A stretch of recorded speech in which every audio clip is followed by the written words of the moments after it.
का कि जो जमीन सरकारी है वो जमीन, तो दुनिया के बाकी देश में जाकर बुद्ध को याद करते हैं।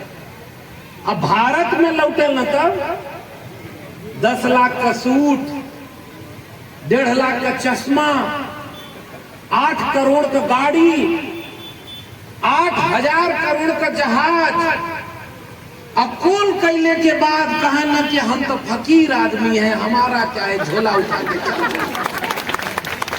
भैया ऐसी फकीरी तो हर आदमी को मिल जाए। दो चंद से फकीरी भाई 35 साल भीख मांगकर जीवन गुजारा है। नाम नहीं ले रहा हूं, समझ रहे ना मैं किसकी बात कर रहा हूं? क्योंकि माल लुटा जाता हमने कर, कबो पाखंड के नाम पे, कबो धर्म के नाम पे, और जो लूटा था वो पूरा देश के निजी हाथों में बताइए, अगर तुम कह रहे हो कि हम बुद्ध के देश से आए हैं तो बुद्ध के विचार को भी तो मानोगे। अब बुद्ध क्या बोलते थे, आत्मा है कि नहीं है? जोर से बोलिए।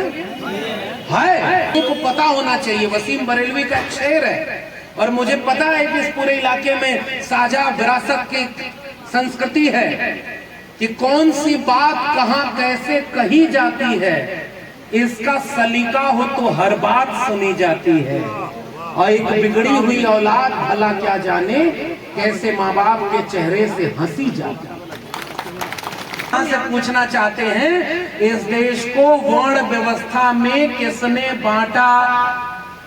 ओबीसी को मंडल कमीशन के मुताबिक 3743 जातियों में किसने बांटा? शेड्यूल कास्ट की 1200 जातियों में किसने बांटा? और बांट करके किसने ये तय किया कि मुखस्य जायते ब्राह्मण बाहुर नाम क्षत्रिय, कोई मुख से पैदा होगा, कोई भुजाओं से पैदा होगा। दुनिया में इंसान एक तरह से पैदा होता है। भारत एक ऐसा देश है जिसकी किताब में लिखा है कि मुखस्य जायते ब्राह्मण, मुख से जो पैदा हो जाए बच्चों, वो कौन है, श्रेष्ठ है। वो भारत में आकर के बहुजनों के खिलाफ युद्ध छेड़े हुए हैं। इस बात को हम यहाँ से ऐलानिया कहना चाहते हैं कि उनके जबान पर बुद्ध है, लेकिन उनके दिल में गोडसे, गोलवलकर और हेडगेवार का विचार है। हमारे दिल में फूले, अम्बेडकर और पेरियार का विचार है। एक तरफ इस देश को बांटने वाले खड़े हैं और एक तरफ हम इस देश के 90% कमीरा लोग, इस देश के जोड़ने वाले लोग खड़े हैं। आज अगर गूगल करके पढ़िए कि देश में सबसे बड़ा झूठा व्यक्ति कौन, तो किसका नाम आएगा पता है ना? समझदार को इशारा काफी ना, नाम लेने की जरूरत नहीं ना, झूठ पकड़ में आ जाएगा। पहला झूठ, मेरी कोई पढ़ाई लिखाई नहीं हुई है दोस्तों। दूसरे में बोला इंटायर पॉलिटिकल साइंस में एमए किए हुए हैं। ऐसा एमए किए हुए हैं जिसमें दूसरा कोई एमए ही नहीं किया हुआ। कहते थे कि मेरिट की वजह से आरक्षण नहीं होना चाहिए इस देश में। बताइए, आरक्षण का विरोध किसने किया था इस देश में?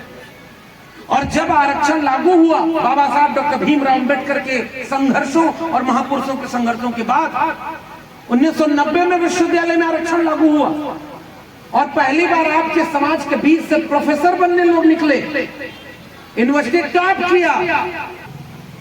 और इसलिए जब बिंदेश्वरी प्रसाद मंडल बिहार के मुख्यमंत्री बने तो उस समय गंगा में ट्रांसपोर्टेशन होता था। जब मैंने इतिहास पढ़ा, रिस गया, आग लग गई, तो बिहार के विधानसभा में खड़े होकर एक व्यक्ति ने खड़े होकर कहा कि अगर एक शूद्र बिहार का मुख्यमंत्री बनेगा तो गंगा में आग नहीं लगेगी तो और क्या होगा। इतिहास इसलिए दोहराना जरूरी है कि अपमान कैसे किया। ये वाक्य किसी मुसलमान ने बोला था क्या? पता लगाना इतिहास, नाम भी मिल जाएगा, मैं नाम छोड़ दे रहा हूं। वो वही है जिन्होंने कहा था मुखस्य से जाए थे, समझदार को इशारा काफी। बीपी मंडल खड़े हुए और उन्होंने कहा कि देखो सुनो, गंगा में आग तो तेल रिसने से लगी है, लेकिन एक शूद्र बिहार का मुख्यमंत्री बन गया, इससे तुम्हारे सीने में जो आग लगी है इसको मैं और भड़काऊंगा जब तक बराबरी का समाज बना करके इस देश में शूद्रों का शासन कायम कर दो। अगर वो जाति श्रेष्ठ थी तो बिंदेश्वरी प्रसाद मंडल को गाली किसने दी? बिहार में अब उनके कुछ दिन बाद बिहार के मुख्यमंत्री बने कर्पूरी ठाकुर। आजकल वो कुल भारत रत्न देत हूँ कर्पूरी ठाकुर के, जो ने कलिया कुल गारी देते रहना कर्पूरी ठाकुर। MA BA पास करेंगे, कर्पूरिया को बांस करेंगे। गाली को दोहराना उचित नहीं लगता कई बार, लेकिन मैं दोहराता हूं कि कर्पूरी ठाकुर जैसे महानायक को गाली देने वाला कौन था? कौन था ये कहा कि कर्पूरी ठाकुर आरक्षण कहां से आई? कर्पूरिया की मां। और उसके आगे जो बोला वो मैं बोल भी नहीं सकता। किसने गाली दी और आप भूल गए? आज भारत रत्न दे रहे हैं ये RSS और BJP के लोग। जब कर्पूरी ठाकुर मैट्रिक पास किए थे, और नौजवानों ये तुम्हारे लिए ये बात मैं इतिहास की दोहरा रहा हूं, मैट्रिक पास किए 10वां, और अपने समाज के बीच पहला बच्चा जो मैट्रिक पास किया, पेट काट कर पिता ने पढ़ाया था, और गांव के एक सामंत के पास ले गए इस उम्मीद में कि जब बच्चे का परिचय कराएंगे कि हमारा बचवा मैट्रिक पास कर गया तो उसकी पढ़ाई में कुछ मदद हो जाएगी, क्योंकि आगे पढ़ाई का खर्चा देने की स्थिति नहीं थी पिता की। तो पिता ने जाके कहा कि बच्चा जाके उनसे बता दो, हुजूर से, साहब से, जो अपने खटिया पर बराबर में बैठने नहीं देना चाहते। आजकल खटिया कर्पूरी ठाकुर जाते हैं और उस सामंत से बोलते हैं कि हम मैट्रिक पास कर गए, तो सामने से जवाब आता है कि मैट्रिक पास कर गिला, आवा गोड़ दबावा, पैर दबाओ। इसका मतलब हमारे लोगों के सम्मान की कोई कीमत नहीं थी क्या? वो मैट्रिक पास किए हुए बच्चे का अपमान किसने किया? क्या वो हमारा पैर दबाओ? क्योंकि तुम पैर में रहने लायक हो, तुम कैसे पढ़ाई लिखाई करके आगे बढ़ जाओगे? वो बच्चा जब पढ़ाई करता है, बिहार का एक दिन मुख्यमंत्री बनता है, तो 12वीं तक की पढ़ाई मुफ्त कर देता है कि किसी किसान कुमार कमेरा के घर के बच्चे अगर पढ़ाई करने जाएं तो जेब में पैसा ना हो, उससे उनकी पढ़ाई न रुक जाए। उसका नाम कर्पूरी ठाकुर है। जिनके तन पर कपड़ा नहीं था, पुराने जब वो मुख्यमंत्री थे तो उनका कुर्ता फटा हुआ था। वहां उस समय के प्रधानमंत्री थे चंद्रशेखर, और वो आए और उन्होंने कहा कि कर्पूरी आप तो मुख्यमंत्री हो, तो कम से कम कुर्ता अच्छा पहन लो। और कर्पूरी ठाकुर, उनके लिए चंदा जुटाया जाता है, और चंदा जुटा के कहा गया कि भाई मुख्यमंत्री राहत कोष में आप सब लोग थोड़ा थोड़ा चंदा दीजिए, तो कर्पूरी ठाकुर पूरा कपड़ा इनको नया कुर्ता सिलवा के दे दिया जाए। सुनना हमारे लोगों की ईमानदारी क्या थी। जितना पैसा जुटा कर्पूरी ठाकुर को दिया गया, और कर्पूरी ठाकुर ने कहा कि मुख्यमंत्री राहत कोष में ये पैसा जाएगा। जिस दिन बिहार के हर नंगे बदन पर एक कपड़ा आ जाएगा, उस दिन कर्पूरी ठाकुर नया कुर्ता पहनेगा, उसके पहले नए कुर्ते पहनने की कोई जरूरत नहीं। चौधरी चरण सिंह बड़े नेता थे, पता नहीं आप नाम जानते होंगे कि नहीं, देश के प्रधानमंत्री भी थे।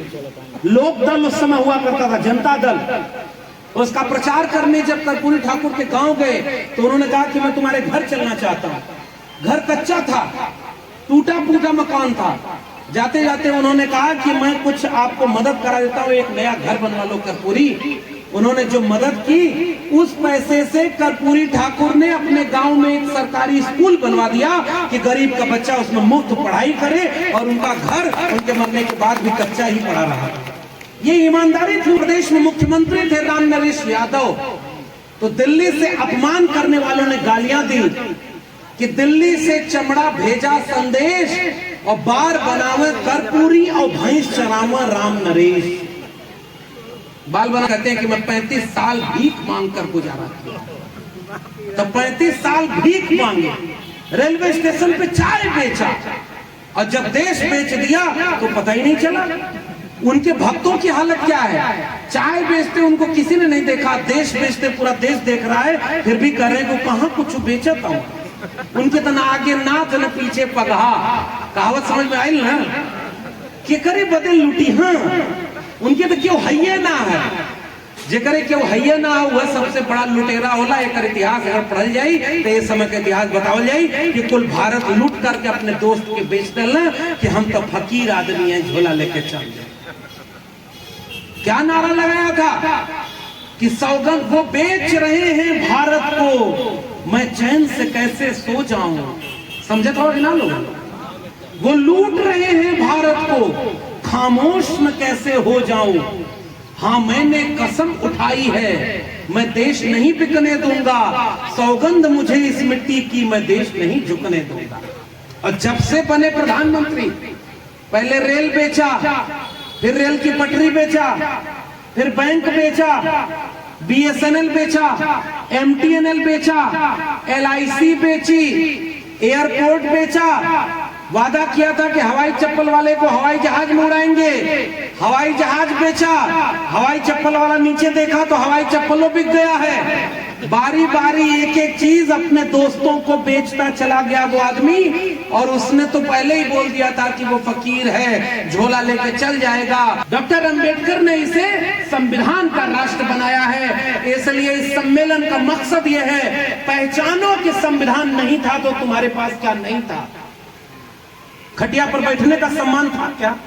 ये जितने लोग डॉक्टर अंबेडकर ने कहा था कि इस संविधान नहीं था तो तालाब का पानी भी जाति देखकर पूछा, जानवर पी सकता था तालाब का पानी, इंसान नहीं पी सकता था अगर उसकी जाति को नहीं। गले में मटका, पीठ पर झाड़ू, चारपाई पर बैठ गया तो पीटा गया, सामने खड़े हो गए तो मारा गया, जातियों के नाम पर गाली बनाई गई, इतना अपमान हमारे पुरखों का किया गया। बताओ, अगर इसमें जितने भी देवी देवता का तुम नाम लेते हो, वो तो इंसानों को जब अपमानित किया जा रहा था तो उसमें से कोई उनको बचाने क्यों नहीं आया? और आज से 8 साल पहले 8 नवंबर को इस देश में नोटबंदी की गई थी, याद है कि भूल गए? 500 और 1000 की नोट आज से ऐसे करके देख लेना वीडियो की ना, 10 लाख का सूट, बढ़िया चमचमाता चेहरा, मशरूम का रोटी खाना हो, मशरूम का जाना थोड़ा लोग यहाँ आदमी को पता ना, वो हर उम्र घटत या चेहरा का चमक ललाट एकदम लाल हो चल जाता। ऐसा कौन फकीरी है भैया? फैलाया जाए। आजकल नया नया कुछ वीडियो वायरल कराना, गोबर खाइए, देखले वगना लोग जोर से बोला, नौजवान कोलू वाली वीडियो देखला जो में वो नया आया, रोटी पे पहले गोबर ऐसे लगावला और चोंगा बंगा के गोबर से खाता, बहुत पौष्टिक होला गोबर गाय के। कोरोना आया तो एक थोड़ा टीवी में बैठ के कहा था कि हमारे वैज्ञानिकों ने कहा कि गाय का गोबर अगर उसको लीप लीजिए तो कोरोना नहीं होगा, अगर उसका गोबर का छत बना देंगे तो कोरोना परमाणु हमले से बच जाओगे।